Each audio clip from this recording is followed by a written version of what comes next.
मुद्दई चंद लोग हैं, ऐसा नहीं है, मुख्तलिफ इदारे मुद्दई हैं इसमें। स्पेशल ब्रांच खुद मुद्दई है, पंजाब कुरान बोर्ड मुद्दई है। कोई तकरीबन आप कह लें कि 80-90 लोग ऐसे हैं जिनके मुद्दई रियासती इदारे हैं।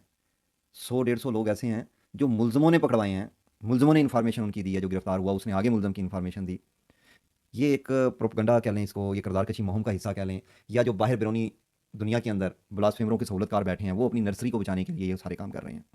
और इसमें कौन सा ग्रोह शामिल है, वो पाकिस्तान में तादाद में कम, ताकत में ज़्यादा, उनका एक बहुत बड़ा रोल है इसके अंदर। ये जो किरदार कशी मुहिम हमारे बारे में चल रही है, उनके अपने मकासद हैं।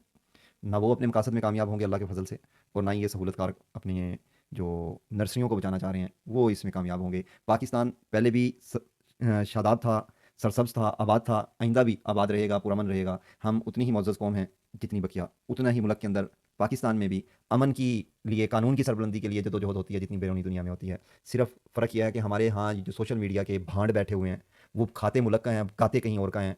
और वो जो एक साहिब अरबाब और साहिब इख्तियार ने एक आयत का हवाला दिया, वो बहुत दूर की बात है उनके लिए कि वो किसी बात पर तहकीक करें और फिर आगे उसको चलाएं। ये तो एक मेजॉरिटी है जो तहकीक किए बगैर चला रही है, लेकिन एक हल्का वो भी है जो जानबूझकर तहकीक के बावजूद झूठ तैयार करके इसको चलाते हैं, एक मुनज़्ज़म इरादे के साथ, साजिश के साथ, एक मुनज़्ज़म कॉन्स्पायरेसी को पूरा करने के लिए। तो इंशाअल्लाह अज़ीज़ पाकिस्तान को कोई नुकसान नहीं होगा, और मज़हब को कोई नुकसान आज तक ना हुआ है, ना इनके किरदार से होगा। और ये अपनी मौत खुद मरेगी, ये कॉन्स्पायरेसी, कानून इसको मारेगा। कोई बंदा नहीं इसको कुछ भी कहेगा, कानून के ज़रिए इसका इंतकाम लिया जाएगा। कानून की सुपरमेसी ही इनके लिए की मौत है।